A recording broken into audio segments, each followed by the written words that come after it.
As visibility hackers, we're all about taking action that actually moves our business forward. So today we're asking, does social selling actually work? Welcome back to our social selling series. Hello to those of you who are new. I'm Coach Molle from Visibility Hacking Studios, and we help small businesses boost their visibility online, and we use a lot of social selling as ways to do that. And my grandpa used to think that the internet was just for inappropriate photos and dirty jokes. And well, part of him is correct. He didn't see that social platforms could be used for selling, that social platforms could be used for engagement in business. So in this video, I'm going to prove him wrong. I'll share with you the systems that we use to analyze whether our social marketing actions are actually working. I'll back this all up with what the research says. And for those of you who have tried social selling in the past, but it hasn't worked, I'm going to share with you what you probably got wrong and what you can fix on your next round. Roll that intro.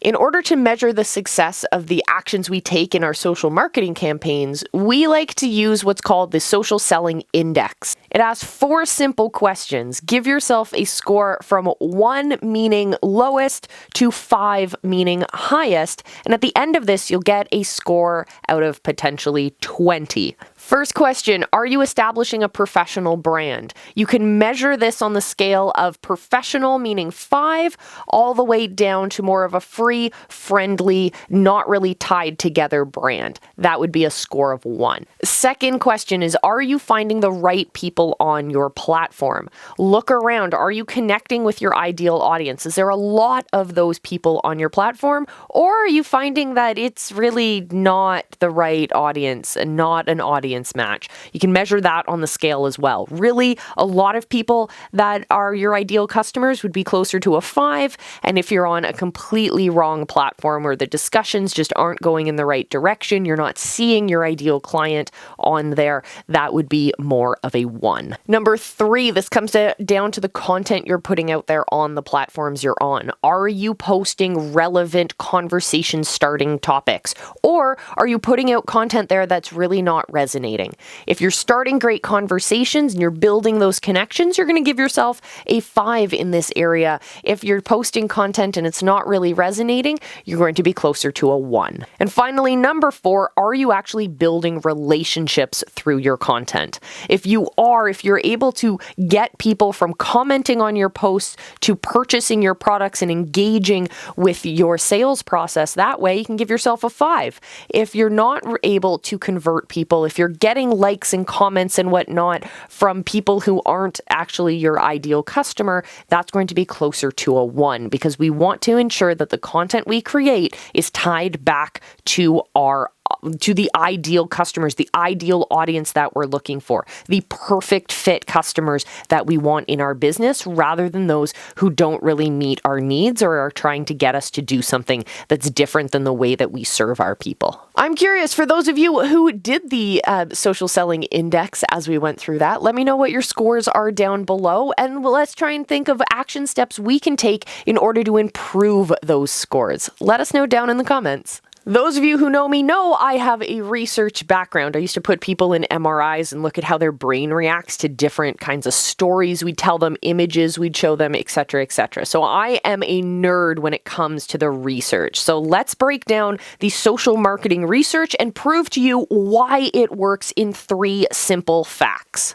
Fact number 1, businesses that use social selling actually create 45% more sales opportunities. That means more opportunities to create those conversations that lead to a sale. And they don't feel slimy, they don't feel scuzzy. The more you engage in social selling, the more of those sales opportunities will naturally be created. Simply by showing your product, showing your solutions, showing your service, showing the way that you work, that is going to open those doors. Those are the easiest conversation starters, but you have to create that atmosphere and you have to position yourself as the expert. Fact number 2, businesses that use social selling are 51% more likely to reach their sales targets. Because, going back to what we just talked about, they create more opportunities for that sales conversation. They do it in a way that doesn't feel slimy or scuzzy. That means, bottom line, you make more money. Fact number 3, if you've forgotten everything we've already talked about, remember this one thing.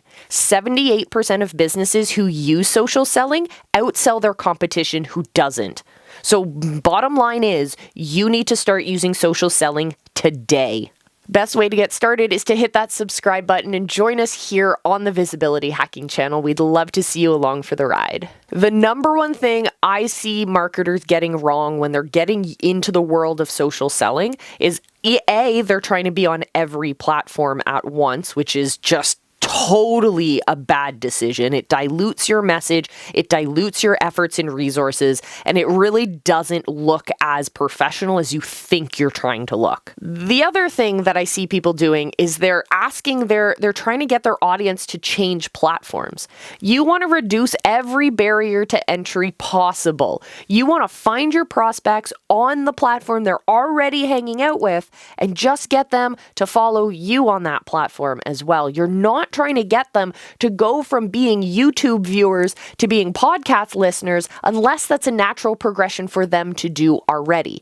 It's easiest to target people who are already using those platforms, gather them together, and then you can share the different platforms that you're on. That's another reason why we try not to be everywhere at once. We try to really hone in on targeting an audience on one specific platform. And of course, as your brand and your business grows, you'll also find yourself growing on different platforms. We talk about that in other videos, but we have to make sure that all of our messaging is still in alignment. We want to make sure that no matter what platform we're on, no matter what type of market we're talking to, we're using the right social marketing platforms and the right social marketing principles.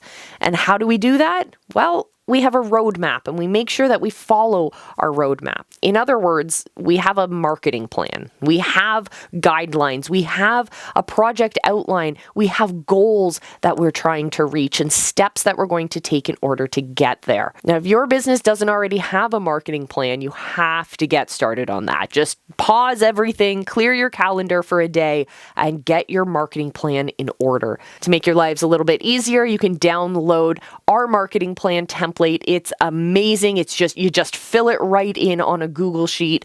It's fantastic. You can get it for free in our Visibility Vault. So check the links down below, get your marketing plan set up, and let us know in the comments if you have any obstacles, any questions, comments, concerns, or jokes of the knock-knock variety. I'm quite a fan of those. And we'll see you again in our next one, my friends. Remember, I love you. Be excellent to each other and just go live because your people are out there waiting for you.